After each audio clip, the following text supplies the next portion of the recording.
여러분, 아리송한 이 부동산 시장 궁금하시죠? 한 방에 정리해 드리겠습니다.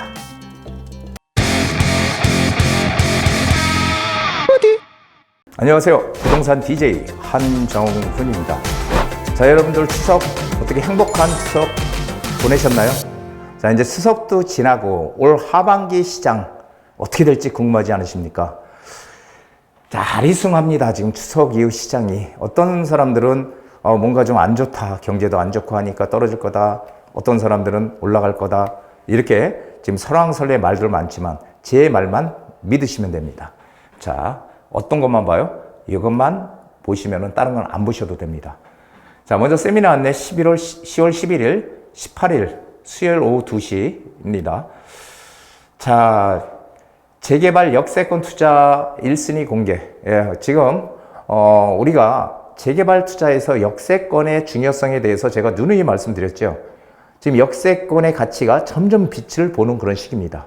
역세권 투자가 왜 중요한지, 그리고 왜 지금 시기에 해야 되는지, 역세권 투자가 왜 희소 가치를 가지고 있는지 명쾌하게 제가 밝혀드리고 지역까지 공개하는 그런 시간 준비하겠습니다. 자, 18일도 마찬가지예요. 자, 추석 이후 시장의 흐름, 제가 올 1월 달부터 시장이 상승한다고 계속 말씀을 드려왔죠. 제 말이 맞지 않았습니까? 1월 달만 해도요, 올 1월 달만 해도 전부 다 떨어진다는데 전문가들이 의견 일치를 보였죠. 대부분. 오른다고 하는 사람도 별로 없었을 거예요. 하지만 제가 1월 달부터 시장이 지금 상승 추세로 가고 있다는 얘기를 많이 드렸는데 제 말이 맞지 않습니까? 자, 그래서 시장을 어떻게 읽는지, 그리고 그 시장과 정책, 이런 것들을 조합해서 우리가 어떻게 투자처를 찾는지, 거기에 대해서 확실하게 제가 해법을 드리도록 하겠습니다. 자, 매매시장 흐름부터 일단 보죠. 앞으로 추석 이후 매매시장 흐름. 자, 매매시장 흐름을 한번 보면요. 지금 매도자와 매수자 간의 줄다리기 상황입니다. 6월 달까지만 해도 계속 매매가가, 서울의 매매가가 계속 늘어났다가 7월, 8월 약간 소강 상태로 지금 접어들었습니다. 급격하게 늘지는 않고 있어요. 예, 소강 상태로 접어들었어요. 왜? 지금 가격이 지난해에 비해서 상당히 지금 많이 올라와 있어요. 서울의 아파트 가격, 중심 지역의 아파트 가격은 물론 대형 평형들은 정고점을 넘어선 데들도 있지만 일반적으로 30평대를 기준으로 했을 때 최소한 90% 이상 지금 올라와 있다는 거죠. 예, 중심 지역들. 그 여파가 서서히 이 변두리 외곽 지역까지 여파가 번져 나갈 겁니다. 자, 그래서 지금 줄다리기 상황이고요. 매도인은 가격 올리고 매수인은 가격 하락을 기대하고 있다. 하지만 이 가격 하락 절대 기대하면 안 됩니다. 지금 여러 가지 상황들을 봤을 때 가격 하락하는 시기가 아니고 올라가는 시기로 들어왔다는 거, 여기에 대해서 우리는 생각을 해야 됩니다. 자, 지금 수도권과 지방 양극화 시장이 크게 펼쳐질 것 같아요. 제가 누누이 양극화 시장이라고 말씀을 드렸는데 수도권과 지방, 수도권은 서울과 경기권은 지금 어느 정도 가격 상승을 계속하고 있지만 아직도 지방에서 물론 대도시, 이 광역시들은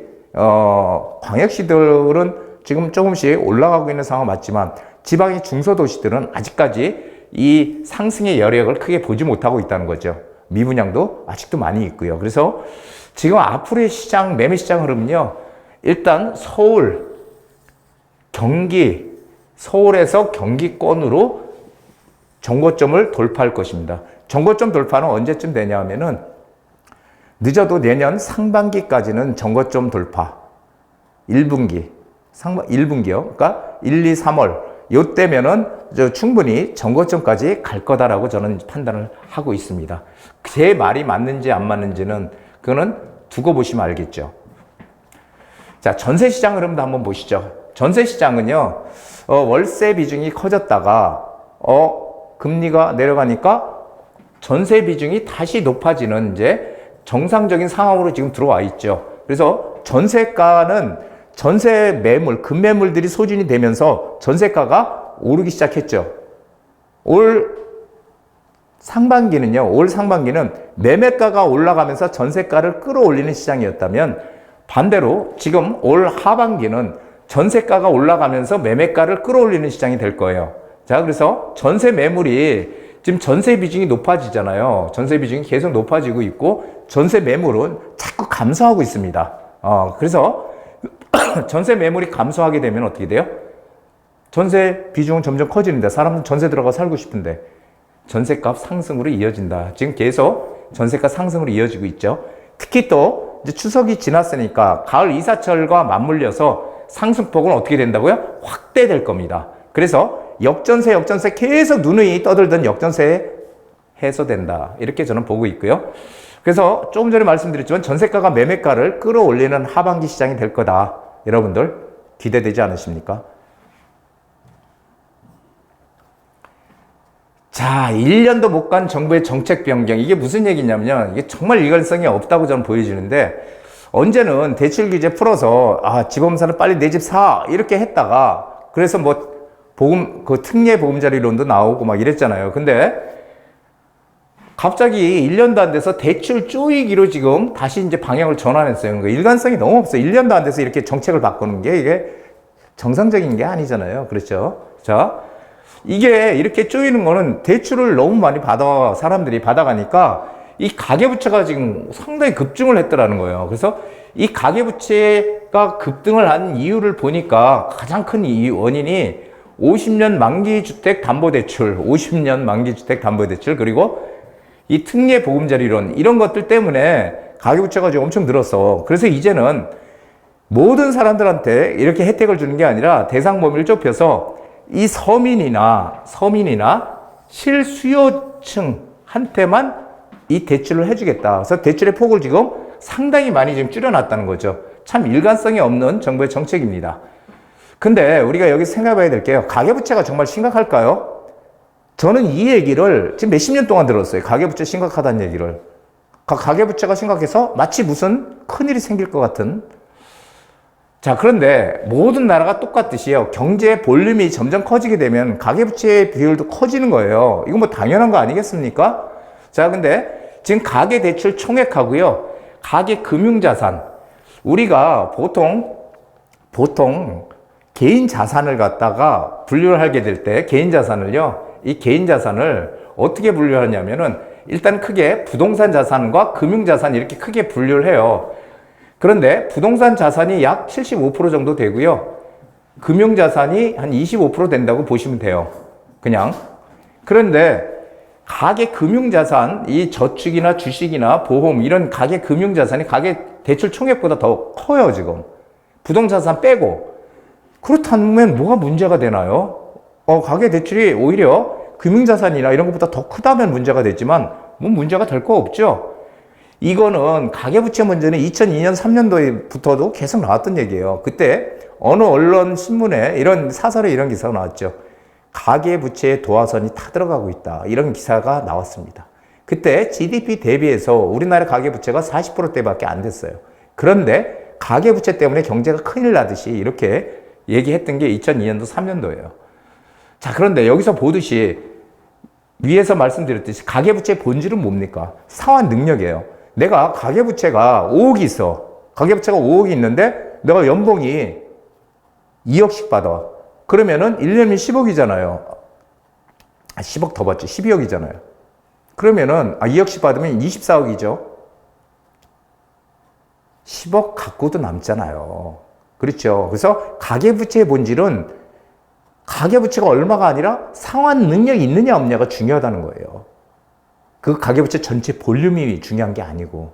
그래서 제가 또 말씀드리지만 가계부채가 문제가 되는 게 아니라 국가부채, 그 다음에 기업부채가 오히려 더 문제가 되면 됐지 가계부채가 문제가 되지는 않는다라는 것도 또 참고로 알아놓으시면 좋겠습니다.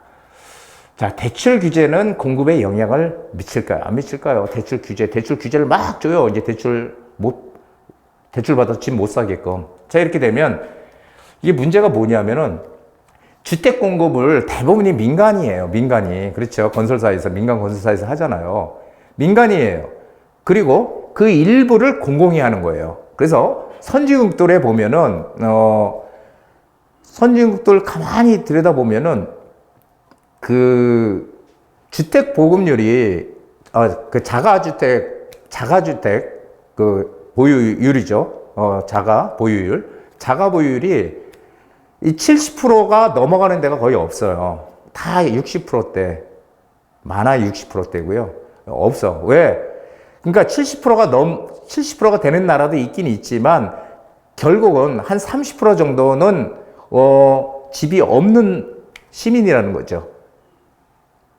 그러면 그 30% 집이 없는 그런 분들을 위해서 우리가 임대를 공급해 주는 거예요, 정부에서. 그러니까 정부 역할은 제한적이라는 거예요. 근데 대부분 한 70% 이상의 공급을 하는 것이 민간 부문이거든요. 근데 민간 부문이 공급을 해야 되는데 이 주택 매매 수요가 제한이 되면요. 이 수요를 억제하게 되면 어떻게 돼요? 지금 주택 거래량을 늘리기 위한 정부의 그런 노력, 이런 것들이 수포로 돌아간다. 이 부정적인 영향을 미친다는 거예요. 왜냐하면은 주택이 수요가 있어야 공급을 할 거 아니에요. 그런데 수요가 없는데 공급을 왜 해요? 이거는 어디의 몫이에요? 정부의 몫이죠. 그러니까 임대 공공부문에서는 공급을 할 수 있지만 그거는 제한적이라는 얘기잖아요. 나머지는 대부분 민간에서 공급을 한다. 그런데 수요가 없으면은 민간에서 공급을 하나요? 사업성도 안 나오고 수요도 없는데 공급 안 하잖아요. 그래서 이 대출 규제는 사실상 상당히 이 민간 공급에 영향을 크게 준다는 거예요. 자, 정부의 이런 엇박자 정책, 이거 참 여러분들 엇박자라고 느끼시나요? 공급을 빠르게 늘리려고 상기 신도시에 그 공급을 갖다가 땡기겠다 빨리 이렇게 지금 하고 있잖아요. 얼마 전에 발표했잖아요. 그런데 반대로 수요는 줄이겠대. 수요는 줄이고 공급은 어떻게 한다고? 공급은 늘린다. 이게 엇박자 아닙니까? 아니 수요가 있어야 공급을 하는 거잖아요. 근데 수요는 줄이고 공급만 늘린다고? 이건 완전 엇박자잖아요. 대출 규제의 영향이 어디가 커요? 이런 수도권이 클까요? 지방이 클까요? 지방이 크죠. 지방은 주택 수요를 줄이게 되면 공급은 더 줄어들어. 지방 가뜩이나 지금 미분양이 있어서 지금 문제가 되고 있는데 여기에 주택 수요에 관한 수요를 줄이는 대출 규제까지 하게 되면은 어디가 타격을 받아요? 지방이 더 큰 타격을 받는 거예요. 그래서 결국은 수도권과 지방의 양극화만 점점 더 커져간다라는 거죠. 분양될 만한 곳만 공급할 거다, 민간은. 근데 이렇게 규제를 해놓으면은 공급 물량이 줄어든다. 정부는 어떻게든지 공급을 빨리 늘리려고 하지만 반대의 역효과가 날 것이다라는 얘기입니다. 자, 그렇다면은 양극화가 커지는 시장에서 살아남는 법칙 한번 보시죠. 양극화가 이제 점점 더 커질 거예요. 지금 정부 정책이 이렇게 가면은. 자, 인플레이션 시대에 살아남는 원칙. 우리는 인플레이션만 겪었죠. 디플레이션 안 겪어봤잖아요. 디플레이션은 일본이 잃어버린 20년에서 디플레이션을 겪었죠. 인플레이션은 물가가 오르면서 돈의 가치가 떨어지는 게 인플레이션이고요. 디플레이션은 물가가 마이너스야. 물가가. 그리고 돈의 가치는 올라가요. 물가가 마이너스고 돈의 가치가 높아지는 게 디플레이션이거든요. 우리가 그런 적 있습니까? 디플레이션 겪은 적 없어요. 전 세계적으로도 일본이 혹독한 디플레이션 겪어왔지 전 세계적으로도 디플레이션은 몇 번 안 생겼죠. 뭐 1929년도 미국의 대공황 그리고 뭐 2차 대전, 세계 대전, 전쟁 이럴 때는 디플레이션이 있었지만 대부분은 인플레이션이었고요. 우리나라는 인플레이션만 겪어왔어요. 그렇기 때문에 물가가 계속 오르면서 돈의 가치는 계속 떨어지는 거 아니에요. 자, 이럴 때 인플레이션 시대에 살아남는 원칙은 뭐라? 실물 자산에 무조건 투자해야 된다. 실물 자산. 현금을 가지고 있으면 현금의 가치는 계속 떨어진다. 실물 자산은 대표적으로 금, 그렇죠? 부동산. 대표적으로 금이나 부동산, 그 다음에 뭐 골동품, 그림 이런 거 있죠. 이런 것들이 실물 자산인데 그 중에 우리나라 사람들이 가장 많이 가지고 있는 게 부동산이잖아요. 그래서 부동산을 가지고 있어야 된다는 얘기를 드리는 겁니다. 투자는 경제수도 서울에 투자해라. 제가 왜 경제수도라고 얘기를 했냐면은 행정수도도 있잖아요. 세종시 같이 행정수도. 미국도 워싱턴 DC가 행정수도고요. 경제수도는 뉴욕이에요. 집값은 어디가 비싸죠? 뉴욕이 비싸죠. 자, 우리는 앞으로 양극화가 심해지는 그런 모든 선진국들과 똑같이 우리도 심해질 겁니다. 그래서 무조건 서울에, 이 경제수도 서울에 투자해야 된다. 시간이 많이 지나면 지날수록 들어가기 점점 더 어려워진다는 얘기예요. 그래서 사는 곳과 투자하는 곳은 다르다. 사는 건 내가 원하는 곳에 살면 되지만 투자는 어디예요? 투자는 사람들이 살고 싶은 곳. 자, 입지 가치가 부동산의 가치다라고 트럼프 전 미국 대통령이 얘기했습니다. 이거는 정말 명언이라고 저는 생각해요. 무조건 부동산의 제일 원칙은 입지 가치예요. 입지 가치. 이제 점점 양극화가 심해지면서 입지 가치의 효용성, 중요성이 점점 더 커질 겁니다. 입지 가치가 좋은 곳이 어디냐? 이거는 쉽게 생각하시면 돼요. 내가 살고 싶은 곳이 아니라 대부분의 많은 사람들이 살고 싶은 곳이 어딜까? 이게 바로 입지 가치입니다. 사람들이 살고 싶은 곳. 이게 입지가 좋은 곳이죠. 그리고 또 하나, 정부가 반드시 해야만 되는, 하다가 흐지부지 되는 게 아니라 반드시 해야 되는 정책 방향이 어딜까요? 그것은 바로 재개발과 재건축이죠. 왜?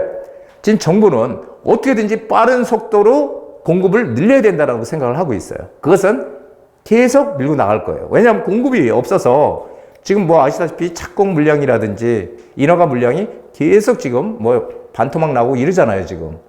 앞으로 그래서 한 2, 3년 후에 공급 부족이 심해질 거다. 그래서 집값이 오른다. 그렇기 때문에 어떻게든지 공급 물량을 늘려서 시장을 좀 불안을 잠재워야 된다. 이런 얘기잖아요. 그런데 문제는 공부할 수 있는 방법이 없어. 민간에서. 그게 바로 재개발, 재건축이죠. 유일하게 민간에서 할 수 있는 게. 재개발, 재건축을 통해서 공급을 빨리 늘리겠다. 이거는 정부에서 뭐 안 할 수 없는 불변의 방향 아닐까요? 이런 쪽으로 우리는 빠르게 지금 선택을 해야 된다라는 얘기를 드리는 겁니다. 자, 오늘 여기까지 했고요. 자, 노만 빈센트 필의 명언입니다. 만약 당신의 생각을 바꾸면 당신의 세상도 바뀌게 될 겁니다. 생각의 바뀜이 인생을 결정해 준다. 항상 똑같은 생각, 똑같은 고정관념에 사로잡혀 있으면은 절대 우리는 진취적으로 앞으로 나갈 수 없겠죠. 자, 여러분 생각을 바꾸십시오. 그러면은 모든 다른 것이 보일 것입니다. 재테크도 똑같습니다.